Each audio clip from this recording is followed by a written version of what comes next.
Hello and welcome to this episode of M's Library. Today, our panel is going to be discussing 1963's On Her Majesty's Secret Service. It's been 10 years now since we were introduced to James Bond in 1953's Casino Royale, and things have changed a little bit. We've come a long way. But it's a return to form following 1962's The Spy Who Loved Me, a little bit of a more niche experimental story where we focused more on the heroine rather than on Bond himself. This is a return to business as usual. Bond is off on a mission to try to find Blofeld, the second in the Blofeld trilogy, to find him, discover what he's up to, and foil his plans. It's also, however, a love story. We have two stories that intertwine in this novel, come together at the end for an epic conclusion. Bond falls in love with Tracy de Vincenzo, the daughter of the Union Corps, which is like the French mafia, the leader of that group called Marc-Ange Draco. Draco wants Bond to continue seeing his daughter because she thinks he's good for her, and gives him a clue as to where Blofeld is in order to incentivize him to do that. Bond discovers that Blofeld is trying to pass himself off as the Comte de Blofeld using the College of Arms to assert this claim. And he travels to Switzerland under the guise of Sir Hilary Bray to try and find out what Blofeld is doing. Eventually, Blofeld becomes suspicious and Bond has to escape in an epic ski chase down the mountains, and he eventually works with Draco to destroy Piz Gloria and foil Blofeld's plans. At the end of the novel, he marries Tracy. But, as we all know, spoiler alert if you don't, cut off here, tragically, at the end, Tracy is shot and killed by the evil Blofeld. Thus, we are treated to a new chapter in the life of Bond, where he has these emotions, love, loss, and grief, and how does he deal with that? It also makes us pause and reflect on the title of the book, On Her Majesty's Secret Service. Was this just a straightforward mission for Her Majesty's government, or is there a kind of tension between Bond's personal and professional life? This is Fleming writing at his best. It takes us on a complete thrill ride. There's action, there's adventure, there's character development. There's everything you need in a Bond novel here. This is one of his best. And the critics responded accordingly. Everybody thought this was a really good novel, and as we know, it translated into an even greater film. So, what will our panel think of it? Are they going to love it? Are they going to hate it? What were their take on the love story and the adventure, the loss, the grief, the new emotional Bond, a big change from the cold, ruthless killer we'd seen 10 years previously? Let's hand it over and see. Enjoy.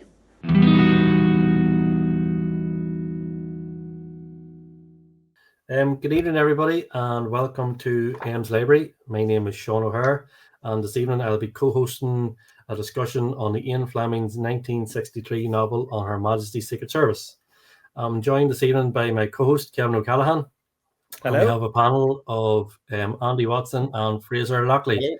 We also have our producer, Michael, who's in the background, keeping a watch on the time and keeping us all in check so that we stick to the plan. This evening, we're looking to have about a 40-45 minute discussion on the novel. We're going to talk about a couple of themes in relation to love, loyalty, country. We'll also talk about the character of Bond as well. But sir, for a start, Kevin, do you want to introduce yourself and we'll take it from there? Yeah, thanks, Sean. So, hey, everybody, good to see you all again. Another M's Library for this beautiful book we're going to talk about. So I'm Kevin O'Callaghan. I'm part of the JBCI. You might know me online as the Bond and Colour guy. And I think it's wonderful we're talking about this book because it's one of the biggies and it's one of the most influential stories that hangs over Bond an awful lot. So looking forward to having a chat. Big time. Thank you, Kevin. Fraser, you're up next. Right, I'm Fraser Lockley. So I've been adopted by JBCI for this. So long-standing member of James Bond Radio, and been a fan since the early 80s. So yeah, and books are my first love for Bond. So. Brilliant. Andy? Yeah, Andy Watson. I was at the original first showing that we showed with the James Bond Club Ireland, and been quite an active member ever since, and just looking forward to progressing further with it, and looking forward to tonight as well. Brilliant. Well, look, we'll get the chat started. Probably first off, we'll just take a general sort of point and chat through your thoughts on the novel in general. So, Do you want to start with yourself, Andy, and just give us a wee bit of an overview of what you thought of the novel, how you are reading it this time, and we'll take it from there. I have to say it's one of my favourite of the novels. That and Moonraker would probably be my favourite. And I think I'm probably the opposite to Fraser, in as much as I was more for the films than the novels. But when I did read the novels, read them all in order. And I think Majesty's the novel and Majesty's the film are probably the two that very much go hand in hand, as the film is very similar to the novel, which is maybe one of the reasons why I like it so much. Mm-hmm, mm-hmm. And what were your thoughts reading it this time? How did you find your read-through?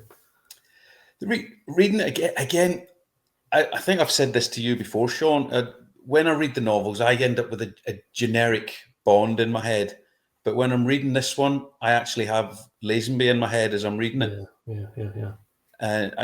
I just find it that it's quite well paced, and just I think a great story. Brilliant. Fraser, what's your own thoughts? It's for me, it's quite, if you like, quite a mature Bond novel. It sort of, it reflects quite a lot on maybe the condition of Fleming when he wrote it. You know, there's a lot of looking back. There's a lot of reevaluating the man as in his place in the world, and also, some of his choices. There's a lot of elements of time and things like that. And for me, it's an absolutely stunning book. I mean, Moonraker is my favorite, or always has been. It was the one that got me into the books. But this one, I would say, is right up there. It's almost unputdownable. You can get to the point, and the trouble is, I think with the film, well, maybe it's a good thing, but because the film, as you say, is so close to it in parts, you can't help but visualize some of the stuff as in from the film. Do you know what I mean, when you're reading it? But there are some parts where it's very different, that's for sure. Yeah, no, definitely for myself.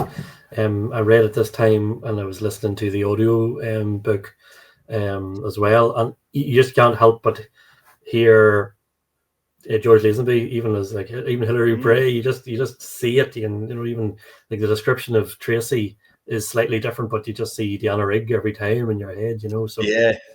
In the novel, she's got auburn hair and a pale complexion, hasn't she? Yeah. Like even at the start on the beach when she's walking to the water, you just see Deanna Rigg there. Yeah. So, Kevin, what about yourself? I have my Sir Hilary Bray tribute going on here anyway. My pipe, which I can't smoke, so I'm just going to just hold it like that and try to look smart. I love this book. That probably is obvious for a Bond fan to say. I think it's up there. Casino Royale was my gateway into the novels, and what I love about a lot of Fleming's books is it's the opening paragraph, the first line always hits, and this is a classic Fleming book opening up in terms of how it was a summer that would never end going into September, and Bond is feeling that autumn almost of his life. And as Fraser was pointing out, it's a little bit, and we joke about Bond fans and age and so forth. It's a bit of a middle-age perspective on Bond. He's doing this for so long. He's getting his doubts. He's wondering what's it all about. But he's still loyal to the mission, and then finds there is more to it, and we'll get into that in a minute. So for me, I find that quite interesting, and I recently reread it.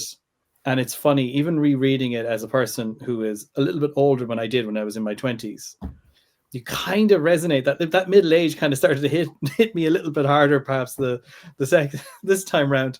You're only in your 30s, Kevin. Sir, I'm hardly out of school. We know this; it's true. But with my pipe out of school,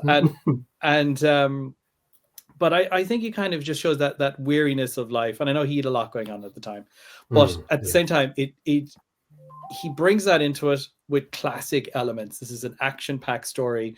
There's danger, there's excitement. It does have you on the edge of your seat. It's a return to form, I think you can say as well with it. And certainly it really, for me, kind of, it just, we haven't at this stage, but how many books was this? The 10th book, was it? This is the 10th one, yeah. The 10th book, yeah. 10 books in, you'd think, well, the mark has been set. These are kind of, templated out, but yet he still delivers, still brings something new to it. And the fact that we're talking about it all this time still just says a lot to it. No, So, it does. Thumbs up. And definitely just following on that point in terms of this was off the back of like Fleming carrying a bit of an experiment with The Spy Who Loved Me. Then he's now back to what he does best. And as we've all probably are agreeing, it's one of his best, if that makes sense. And he got some grief from that, Sean, didn't he? He got a bit of pushback. Yeah, he did. He was apologetic himself when he realised that the wealth of populism wasn't behind it, and which is a shame, because I personally think there's a lot in that book that's great. But what do I know? No, it is, and I definitely found reading it in more recent years, you see what Fleming was trying to do, and there's definitely parts in it that you can take out, but it definitely, as you say, he acknowledged that, all right, I've gone off track here, I'm going to bring it back, and what a story to bring it back with, because I do love the sort of he's getting fed up with the situation, he's going nowhere with the mission. He's actually drafted his resignation letter. I know that he's playing it over in his mind. He's having a bit of fun with it. He likes what he said there, but he also bets it's going to be completely redrafted. And it seems to be a bit of a theme that things are going to change and different things are going to happen throughout the novel. So, it's a personal favorite of mine. I know we've all talked about Moonraker, Casino as well. I have to say, I really love Thunderball. Thunderball is brilliant. That's sort of coming into this bit of a trilogy. I was more than pleasantly surprised when this is the novel we were going to chat about. So look, will we start getting into the novel itself?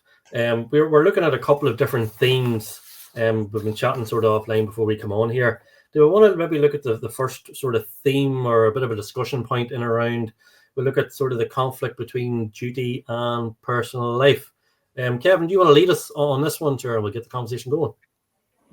Well, I think like I was saying, he's on the mission for a long time, not making any progress. He's determined, dogged, and yet I do like there's a little bit of a juxtaposition there when he talks at the beginning of it, when we talk about how the summer never ends and September is just that type of month. And yet the majority of the action takes place in winter, and it's cold and it's icy, and you've got so much atmosphere around it. It's a good classic Fleming move from one type of environment into another. But he's caught between two worlds. I think it's fair to say he's definitely kind of reassessing his priorities. I don't think he kind of comes at it in terms of the duty, knowing what else is there. I mean, we see passages in there where he meets, I say Draco. Some people say Draco. Some people say Draco. He's Draco, and meets him, and he's been offered, the money to go marry Tracy, and Bond still though sticks to duty, to the mission of, well, where Blofeld could be. You have connections. How can I leverage that? And he's kind of trying to take the balance of both in terms of what is on offer, what's been offered to him, and also then the potential of making success and getting to the mission. But yet there's these doubts. There's just these creeping doubts that come into it, but he still sticks to that mission a lot. And I think that's what we find, is sort of this internal, more depth to him, definitely as a character, this internal battle between what must be done and is the right thing to do versus do I dare think about this for myself? Yeah, and there is a piece in it, like there's a real conflict with Bond's only out for himself, and then he's realizing after he proposes to Tracy, I'm in a partnership. There's a lot of people are thinking of me, and I got to start thinking of them, and that's sort of just coming into his head. But the duty sort of takes over, that he still wants to get Blofeld. He's after his man, and like to your point, his wedding present from Draco is to get the helicopter, get the group together, and let's go and blow this place up. So it just shows you that the duty is still taking over. Like here, the book is called On Her Majesty's Secret Service. It's interesting. Sorry, John. It's interesting as well that you even have characters trying to remind Bond there's more to life than this that you have. Draco is a good example of that. And I mean, he's a dodgy enough character in his own right, and yet he's there telling Bond, there's more to this. There's love. There's these connections. There was a something about, happiness is the only thing that counts. I think I might be phrasing that wrong, but he does kind of say something like that to Bond. And he's kind of instructing that as a potential father-in-law, perhaps, as well, and trying to entice him further into it. But Bond, think about it, James. Think about what you're doing here. There's more to it. So yeah, it's definitely an interesting balance. It is. Fraser, what's your thoughts on the duty and personal life conflict? I mean, until I sort of reread it the other week, I didn't never really pictured the whole thing of that until when you look at, it's not just for him, it's not just the duty, it's not self against selflessness. There's also within him, there is a lot of duality there. There's the whole thing of him, when he's sort of trying to help Tracy out, he's following her around, and he's really knows there's something wrong with this girl, but there's something he's really drawn to find out what's wrong with her and helping her. And there's moments of like the bit where obviously there's a bit where he chooses to shut the door calmly instead of slamming it to try and knock her out of this whole melancholy. And it's almost like there's an inner voice just telling him to do something that and then he just ignores it and goes down the lesser route and sort of calmer route.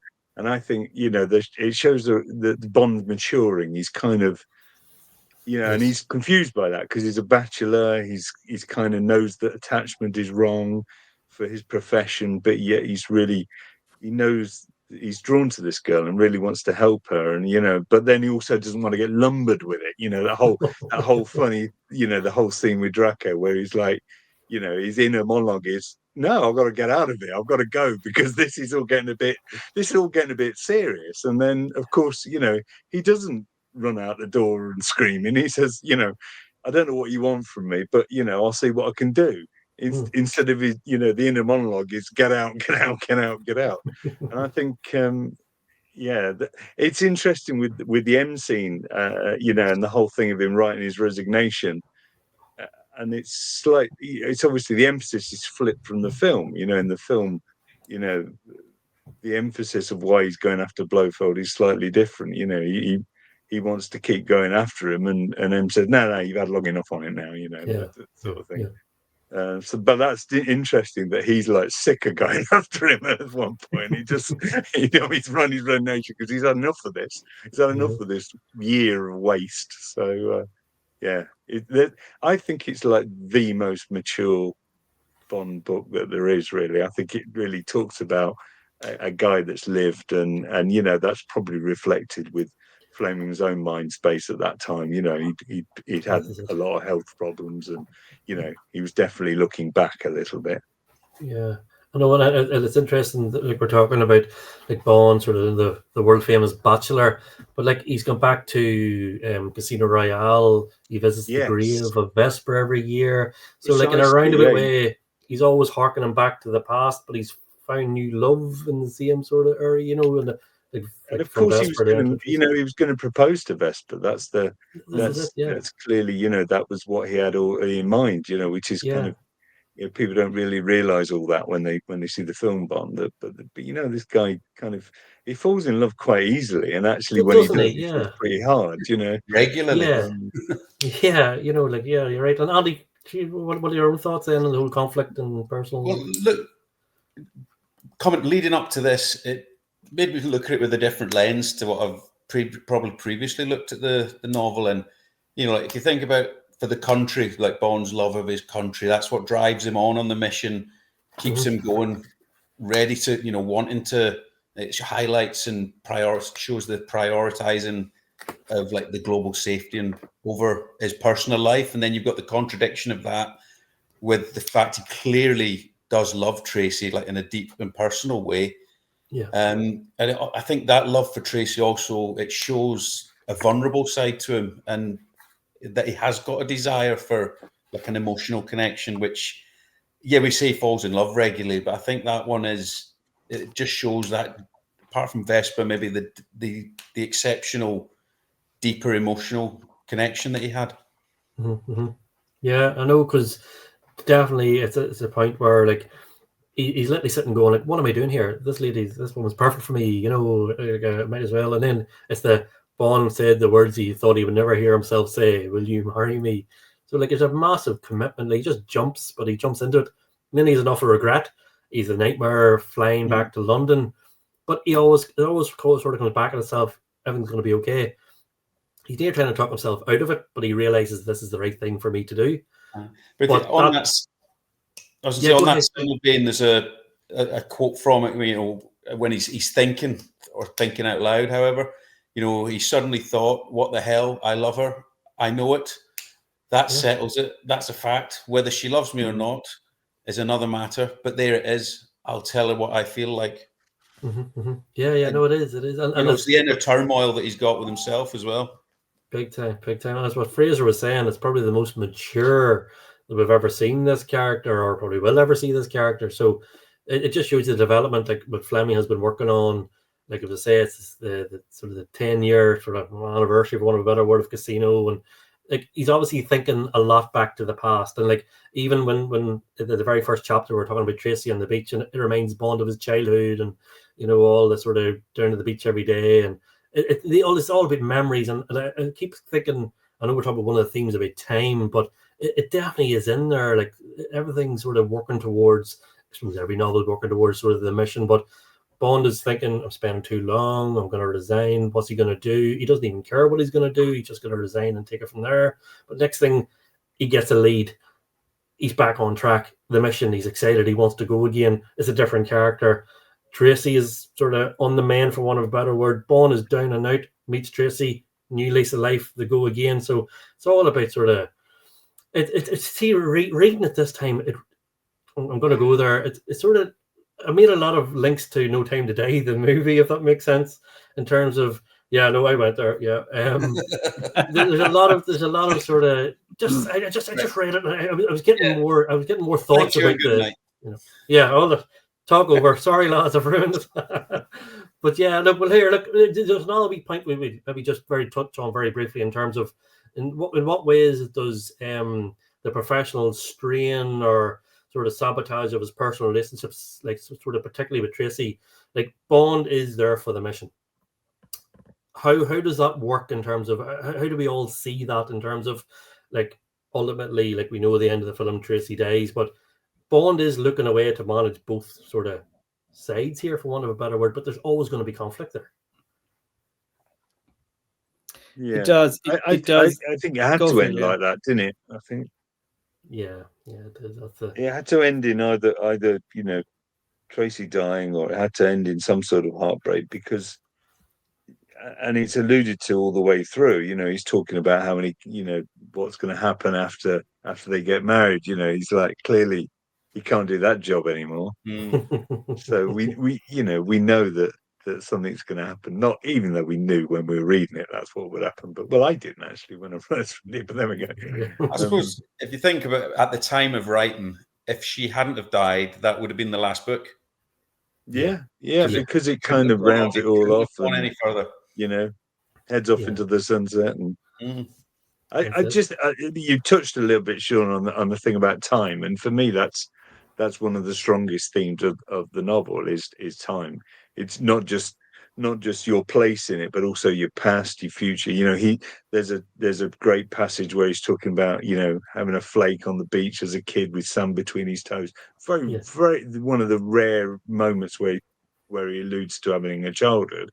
You know, and there's that whole thing of what happens after he gets married, and there's the whole thing of him getting sick of things. You know, like it's definitely a middle-aged book, because there's that brilliant passage where he's talking about being sick of all the fine dining and you know, and sick of all the, you know, the rich sauces and this, that, and the other, and through France and stuff. And I just think that's great. You know, when the casual Bond fan just thinks of Bond as being this restaurateur, and he's just, you know, he's shagging about and all the rest of it, and you know, he's just eating his way across restaurants of the world, and this guy's just sick of that life. You know, he's kind of he's sort of, you can see he's yearning to settle down a little bit, even though he doesn't know it himself. It's sort of, you know, the whole thing's setting up for that, and then he fights against it, and then he starts accepting it because it's a shock. But that's probably similar to what Fleming was like. When he was going to get married, the whole thing of building up. He fought against it and then went with it and then fought. I just think it's, like I say, I think it's just a very, very middle-aged, mature Bond novel, really. No, it is. I don't really picture, when I read it, I don't really picture any actors doing it as such, but I definitely picture an older guy, somebody that, is thinner and fitter and younger than me, but still middle-aged, I find that hard to believe. I know, sorry. I mean, it's obvious. Looking at all of us, it'd be hard to believe. But it is a transformation. It is certainly a transformation for Bond, because it was always the mission. Damn whoever, the mission must do it. Now he starts to go, dare I see a life that's different to what I had ever expected in my entirety.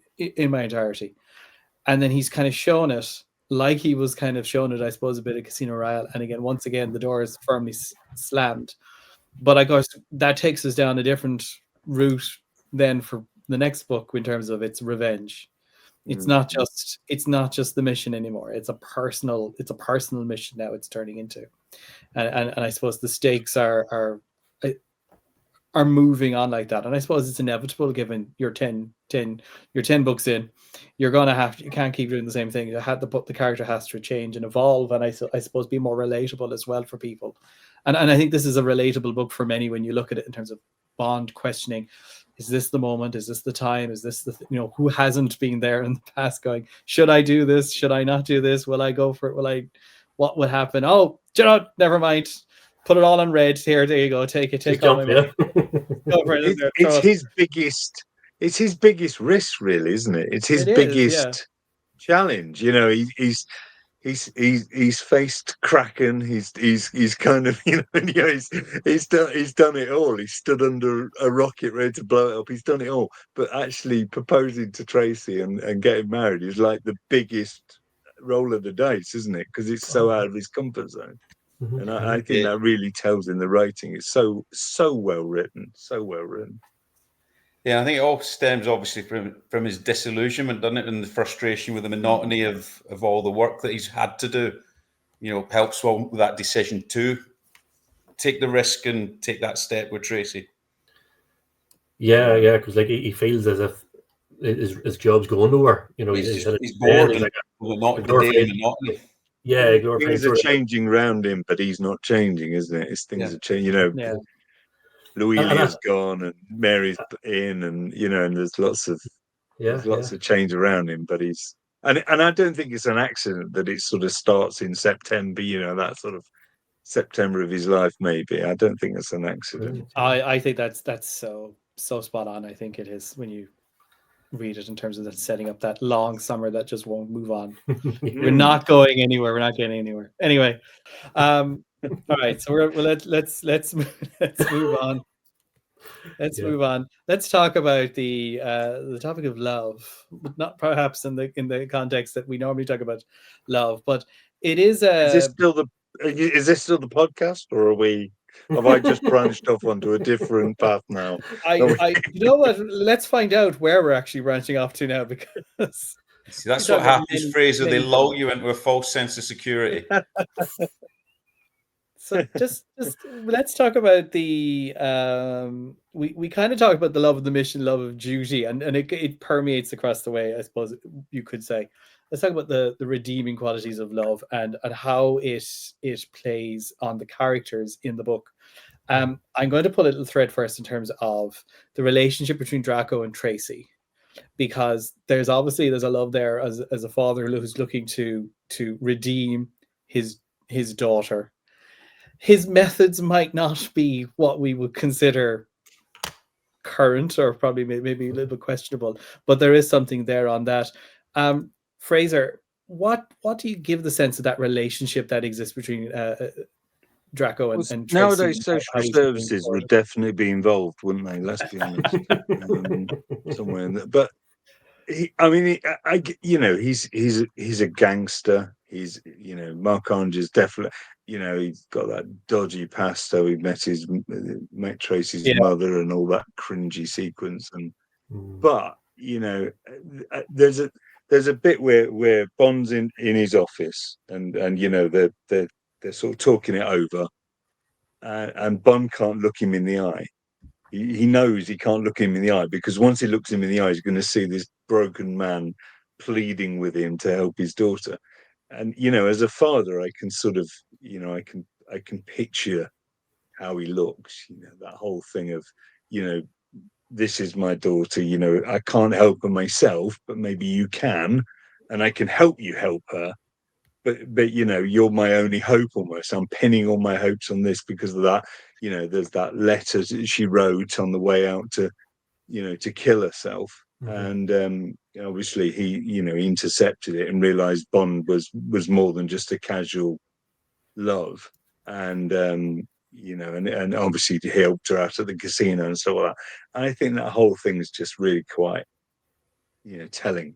It certainly says how much Mark-Ange thinks about Tracy, and doesn't want it. I mean, it doesn't work out in the end, obviously, but Bond gives him a semblance of hope, and Mark-Ange has got to do his thing. He's got to get a treatment. He won't, Bond won't consider it until she's been partially fixed. But yeah, it's that whole thing of.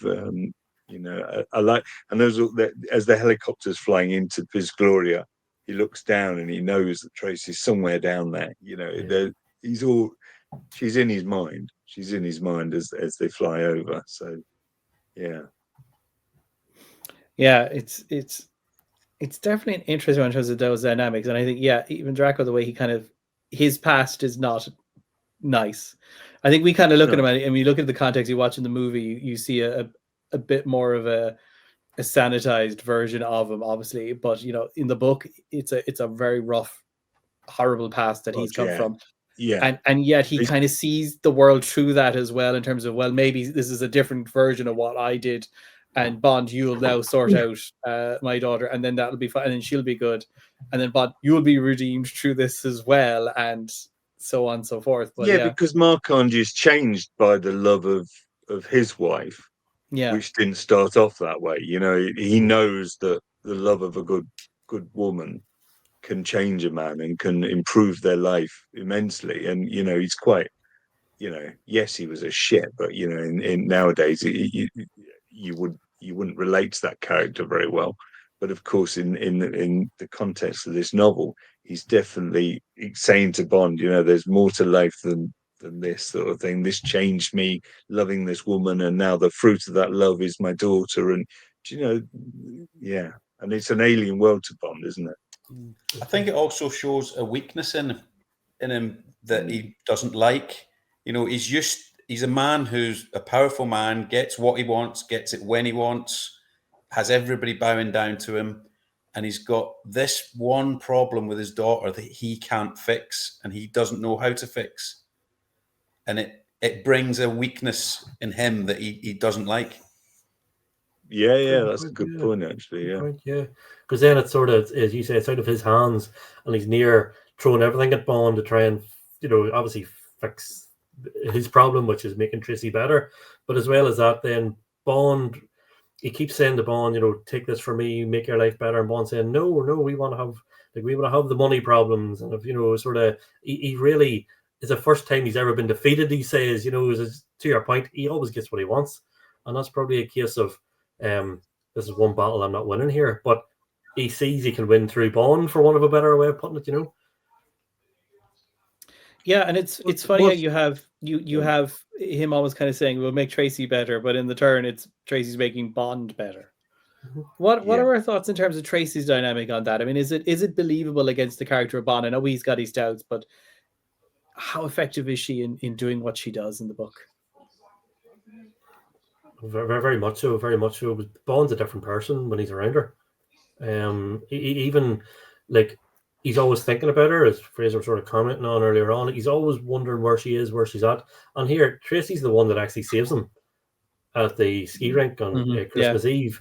Like that, like Bond is down and out. He's done. He's probably just waiting for him to be caught. Tracy's the one that sort of G's him up. She's the one that drives the car. She helps him escape. And then everything from there, yes, he wants to get his man, but everything's going back to, I'm going to get married. Like Bond's the person ringing up the embassy, getting sort of everything in place. Need your birth certificate? I'm going to send mine on. I'll make, Bond's the one pushing. Like Tracy's driving that, and he's always, whenever he's talking to her, Tracy's always the person keeping him going. Like Tracy sees Bond after the mission, and he's all bruised and she's crying, and Bond then has to realize, I need to change my ways. I need to have to be a different person to make this work, for want of a better word. So I think Tracy's massively influential in terms of the direction Bond's looking to go. Like and even in the last few chapters, how many times does Bond say, "Don't worry, we've all the time in the world." Like he's already, that's the rest of his life. It's with Tracy, that's me. I'm on a new sort of new path here. Yeah, he sees himself in a different world, doesn't he? All of a sudden, yeah. Through the love of a good woman, he sees he glimpses a different life for himself, doesn't he? And an escape. Starts to go all in on it. You can just tell. He was leaving the Secret Service after that. He was done, wasn't he? So it's one of those little things. Like we talk about September, and get the wedding itself is on New Year's Day. It's that new start, that fresh beginning. This is how it's going to be. Absolutely, yeah. The hope that entails in that even is poetic in that. Yeah. Just goes to show, and then it happens. Yeah, and we end up with an ending to a Bond film that we might not quite like, or be wondering what's going to happen definitely. now. So if we take that kind of theme of love then and turn into where this is going for Bond. I mean, is that hinted at, I suppose, at the end in terms of the realization that there is nothing else but duty, and take us back to that love is only a passing thing for other people, and it's not for Bond. Is there that realization, do we feel? Well, he's probably feeling that way, isn't he? Because every time he gets close to a woman, she either leaves or dies. Mm-hmm. And that probably everyone talks about how hard Bond gets after Casino Royale, but realistically, he's falling all the way through the books. He's never, he never quite gives up on love. But it helps with his emotional growth through that love, which then further on, makes him a more rounded person. But no, totally, because like throughout, like again, like the novels in general, but even this one, like Bond's still very loyal, love, whatever way you want to put it, to M. Like he's still, like, he signs off his resignation to your loyal servant, or it's like, so there's a couple of different elements, like we're going to say, like the love of country. He's still there. He's on Her Majesty's Secret Service. The love of M. Obviously, he like Bond, like, sees Draco as a friend all of a sudden within the first few minutes of meeting him, and like, this is from a man who's just kidnapped him. Bond, sort of, like, it's a theme throughout the book. Maybe it's not as much as, like, Tracy's obviously the main driving force, but it just shows you that Fleming sets it all up, and then we just drop, and it's just like part of what we're saying earlier on. Like, the character was going to go no further if he was married and settled down, and that was him done. So Fleming always in the back of his head, this was going to come. My character can't survive in this world, if that makes sense. He's always going to go back to the mission, his job. So like the build up, as Kevin was saying, like, that's the end of the novel. The novel literally ends with Tracy in Bond's arms, sort of dead. And like, put yourself as a first time reader back in the 60s reading that, you're going, where's my character going to? What's going to happen? So like you're like that's even for like saying we're ending the novel on a downbeat, like that's setting up the next novel straight away. You're going, where is this going to go? Where are we going here? And I think it throws Bond in a complete, the reader picking up Your Lives Twice, it just throws you in a totally different direction. Bond's a mess. He's screwing things up after that. And this is what I love about the Bond novels. You kind of see an aspect of Bond that humanizes them, and actually he does things that real people do and feel. He's not Superman. He kind of, Yeah. you know, there's that whole thing where he's just screwing missions up left, right, and centre. I know we're talking about that novel, but you're right. The thread runs straight into that, you know. And again, you know, we talk about Fleming, but it does reflect on, you know, what was going on with him. You know, he was only in his early 50s when he was writing these things. Yeah. I'm in my early 50s. You know, you kind of think, well, you would hope I'm not quite as cynical about the world as clearly he was getting, but then he had so many health issues and so much going on, and it And it was a definitely different time. it affected the writing. It made the writing much more reflective and much more, you know, mature and much more, you know, yeah. He was okay to see Bond in a bit of a mess. He was okay to show him not having all the answers, and I love that. I think that's brilliant. Not that you want that all the way through, but you know, it's great to have that flavor, isn't it? Maybe let's kind of pull that a little bit, because we were going to talk about that in a few minutes, in terms of what do you think Fleming's mindset is at this point, because he's writing, he's going through a lot, he's having that middle-age crisis in himself. But Fraser, I mean, you're kind of talking about it there. What is Fleming thinking as he's putting this together? Well, he's been told at this point in his life that he's got to take the foot off the gas. He's got to ease off. You know, life's catching up with him. His good life has caught up with him, and you know, his best days are probably behind him. And you know, if you smoke more cigarettes, I mean, there was one point I think I read where he was drinking vodka because he'd heard it was a clean alcohol.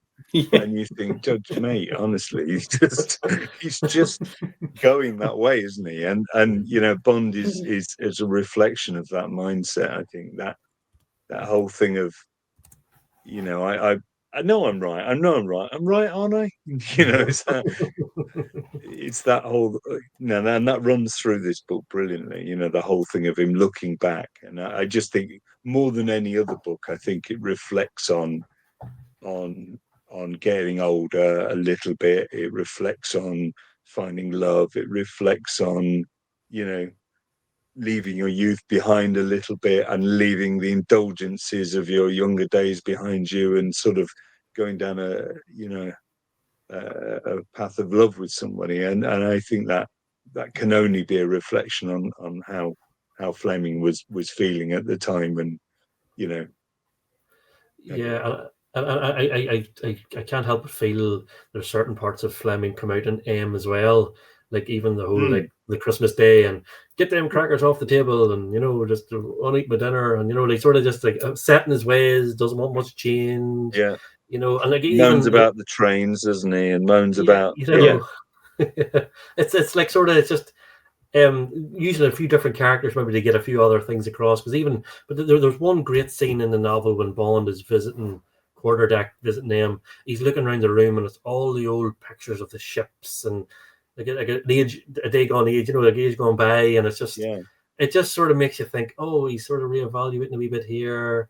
But then he's thinking, well, I've got this other thing, my new life, my new marriage. So there's different elements of like, if that's Fleming, there's a lot of reflecting going on, isn't there? Yeah, that's where maybe that's what I'm trying to say. Like Fleming is in massive reflective mode, as you say. It threads throughout the whole of the novel, and it's probably just taking stock. Like we're only coming off a novel where Bond's sent to a health clinic. M is reading all these new ways of keeping fit, and then it's sort of just Bond's back to his old ways. He's back to the smoking, the drinking.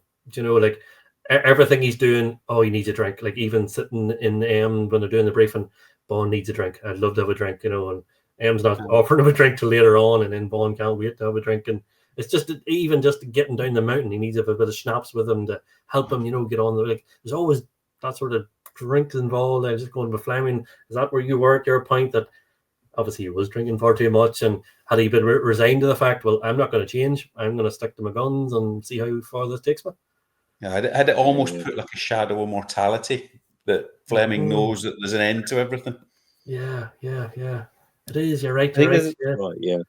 There was a phrase I read before. I can't quite pronounce it. Tragic romanticism is going on here with it, in that for Fleming, I think it was always an escape. It was the things he couldn't do as much anymore that Bond became the the outlet for. And in this one, you have a lot of sort of a little bit more of the romantic notions of what love should be and what relationship should be and how it could be. And I know he had his own difficulties with his wife Anne, and I mean that's been documented in the past. And he's probably putting a little bit of, well, in my world it might have been a bit like this, and then realizing I can't do it.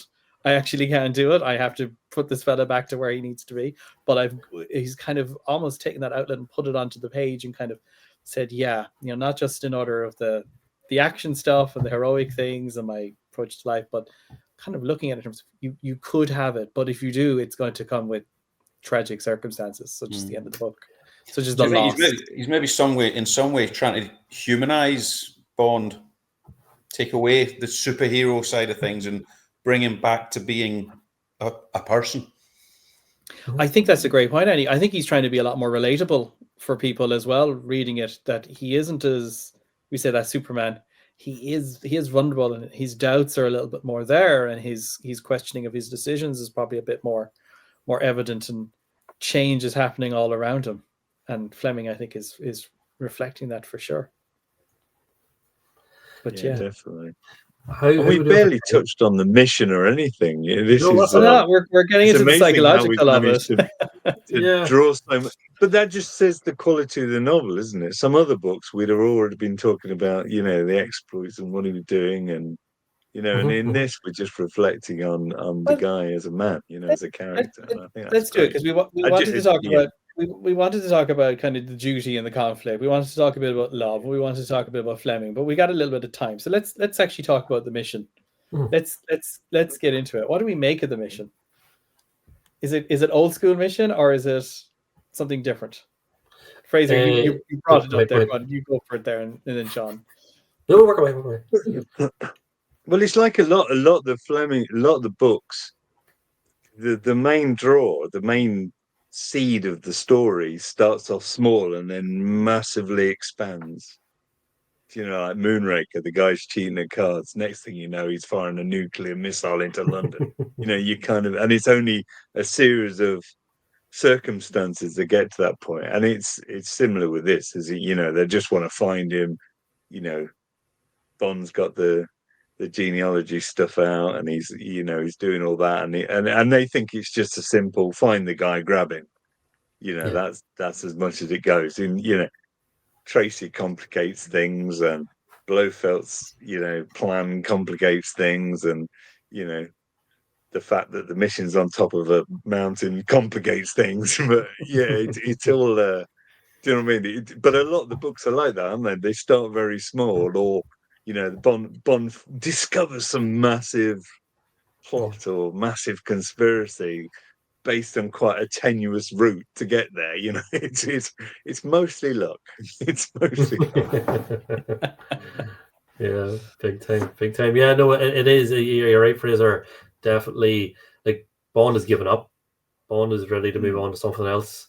Pure chance, luck. He falls upon this relationship, meets Draco, puts the name out, just throws it out there as an off chance, and next thing all you know, we're at the races. Absolutely. It's all on a spin of a roulette wheel, isn't it? It's just so fortunate, you know, that Tracy passed him in the car. You know, he thought, "Oh, hello, well, this seems fun."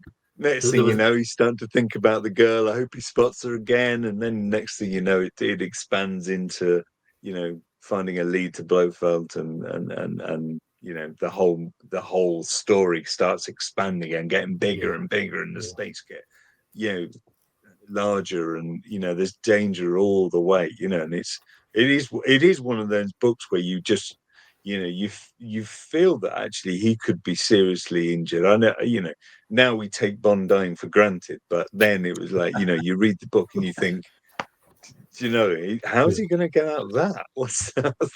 How's that going to work? You know, and I just think it's as I said before, it's one of those page turners, isn't it? You just can't stop reading it. You know, I've not been up to Piss Glory. A few friends have, you know, on the 50th anniversary and whatever, and you can just picture. I've flown over it and can just picture, you know, Bond hurtling down a mountainside trying to get away from them and stuff, and Yeah, Oh, that is, it's a and Fleming was, his formative years was around that region, so as with all Fleming's work, it really it sets you in a geography. It sets you in a real place. It has so much that you can read it. They're like travel logs, aren't they? I mean, I used to, as a teenage boy, I'd read all these novels, and we never went abroad, but you'd read these things, and it'd take you away from my family home in Leicester, and I was suddenly in Berlin, or I'd be whatever, and those sort of things, I think, and the writing on this is no different, but he's writing from experience. He knows those places really well, doesn't he? Yeah, because I was reading just a bit of background stuff. Like Fleming in his younger years was a great skier. He was actually caught in an avalanche once, so that whole ski chase with the avalanche fall, like that's all sort of real life. He's putting it all in there, so it's great to get them aspects as well. It definitely, as you say, it's a page turner. Like literally, I read this over like the weekend. It's just you get into it, and I did find myself a lot. Oh, this is you think of the film, you think of the movie, but it's definitely it is a page turner. Definitely is a page turner. And, and I have to say, one of my most favorite scenes is at quarterdeck with and then they're realizing the whole plot of Blofeld. I love it. It's brilliant. I love that part of the novel. It's excellent. So excellent. Just quickly, in the time because we're coming out close in time, but in the time we have, let's actually just get on to Count de Blofeld and his part in the book. So, Andy, what do you make of him? Is he just moving the story along, or is there a bit more depth to Blofeld in this one? Personally, I didn't see any extra great depth other than he's trying to be something he isn't, which is what this case of him in most of the times, really. But I think he was just the foil to push the story for Bond to have a mission and be in love. He's a great character. You can't take that away. But I think at that point it could have been anybody. But it was good that it was him. I love the fact that he survived, though. I love that fact that we're literally, probably said before, but we're setting the seeds, planting the seeds for the follow-up, the revenge mission, for want of a better word. I just love the way he survived. It just sort of added that wee extra touch to it. But definitely as a character, how much he has changed from the previous novel. Bond isn't even sure if it's him for a while, but his wee traits come in, and that old fox Blofeld, it's him. Bond knows it's him straight away. And it definitely, it's sort of, I found reading it, it's sort of, you were not rooting for Bond, but you just knew you was up against Blofeld again. Like, here we're back, we're ready to go here. So I like that. But I just love the bit that he survived it. I have to say, I love that he survived it. But at one point, Bond thought he's doing good. Like he's curing all these allergies, but you just know, because of the character of Blofeld, there's a sinister twist. It's going to come, and what a twist it is, And there's that whole thing with Sable Basilisk where he's talking about, you might know him, might know this Blofeld guy as some super gangster, and he's got a criminal mastermind and all this, but he's ultimately a snob because he wants the title. He wants, and that's almost like a aphrodisiac. It's kind of a drug for people. Having the in search of a lordship, or search of some sort of title, or whatever it will be. And I think that the credibility to himself.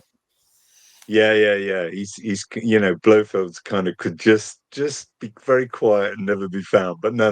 He's got he wants to get this name for himself. Credibility, legitimization. That's it. Yeah. And I mean, all the novels, the Blofeld's very different in each one of them. I think I remember 007 magazine, I think it was, they had like caricatures of each one from each novel, and he changes massively between novels, so much so, as you say, Bond barely recognizes him, especially by the time he gets to Young twice. Again, he's a different character each time. It's the same name but a different character, that's for sure. And Irma Bunt, she's written really disgustingly, isn't she? She's sort of where he describes how tight her trousers are, and and that whole thing of You know, when the helicopter lands and she announced, "We have landed," or whatever, we are here. Yeah. And he puts like needlessly announces that we're here. He just, He's walking behind her, and he just wants to give her a good boot, you know. yeah, just and all the time through that, he has to keep reminding himself not to slip out of character, doesn't he? Because he just, this is not how I should be behaving.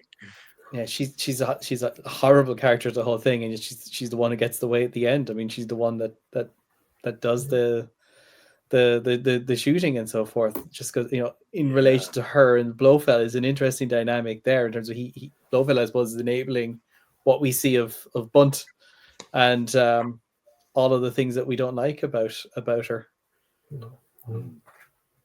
Right. Well, anyway, we're coming up to time, I think, Sean. I think it's fair to say. Yes, we are. Yes. No, I have to say that's been a great discussion once again. Touched on a lot of areas. We need to do another one. I think we need a part 2. Maybe we're going to go to. There's so much to unpeel in this. So this true, the follow up. There's a lot in this book, isn't there? Yeah, there is. There is. Like I say, like we've touched on a lot, and as Kevin says, there's so much we probably haven't even mentioned. But look, I just want to say a quick thank you to our panel this evening, to Andy, to Fraser, my co-host Kevin, and also our producer Michael in the background there. This has been M's Library for James Bond Club Ireland. Thanks again for everybody for listening, and we'll see you all real soon. All the best. Bye bye. Cheers.